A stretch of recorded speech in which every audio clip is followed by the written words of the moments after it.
যদি হঠাৎ করে একদিন হারিয়ে যাই, কেউ কি খুঁজবে? হয়তো না। যদি আমার আইডি থেকে ভিডিও পোস্ট করা না হয়, কেউ কি মিস করবে? হয়তো না। ইনবক্সে মেসেজ আসবে কিন্তু সিন হবে না, রিপ্লাই পাবে না, পরে থাকবে ওইভাবেই। কেউ কেউ হয়তো অপেক্ষায় থাকবে, এই বুঝি আসলো অনলাইনে। আবার কেউ কেউ হয়তো টেরও পাবে না, কেউ একজন নেই, কেউ একজন হারিয়ে গেছে। হঠাৎ একটা সময় কারোর হয়তো মনে পড়বে, কে জানি আর নেই। কষ্ট করে নামটা সার্চ করবে, পুরনো ভিডিওগুলো দেখবে আর ভাববে হুট করে কোথায় চলে গেল।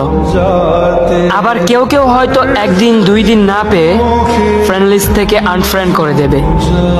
যখন আমি থাকবো না, তখন আমার স্মৃতি কারোর মনে পড়বে, হয়তো পড়বে, আবার হয়তো পড়বে না। তবে হারাতে হবে, হারাতে হয়, হারিয়ে যাওয়াই নিয়ম। পার্থক্য একটাই, কেউ আয়োজন করে হারায় আর কেউ হুট করে হারায়। আমি না হয় হুট করে হারিয়ে যাব। যদি হঠাৎ করে একদিন হারিয়ে যাই, কেউ কি খুঁজবে? হয়তো না। যদি আমার আইডি থেকে ভিডিও পোস্ট করা না হয়, কেউ কি মিস করবে? হয়তো না। ইনবক্সে মেসেজ আসবে কিন্তু সিন হবে না, রিপ্লাই পাবে না, পরে থাকবে ওইভাবেই। কেউ কেউ হয়তো অপেক্ষায় থাকবে, এই বুঝি আসলো অনলাইনে। আবার কেউ কেউ হয়তো টেরও পাবে না, কেউ একজন নেই, কেউ একজন হারিয়ে গেছে।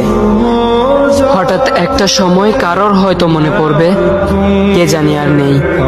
কষ্ট করে নামটা সার্চ করবে, পুরনো ভিডিওগুলো দেখবে আর ভাববে হুট করে কোথায় চলে গেল।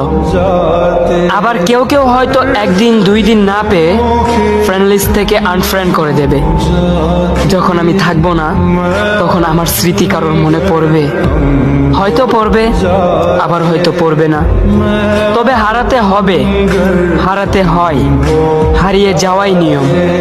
পার্থক্য একটাই, কেউ আয়োজন করে হারায় আর কেউ হুট করে হারায়। আমি না হয় হুট করে হারিয়ে যাব।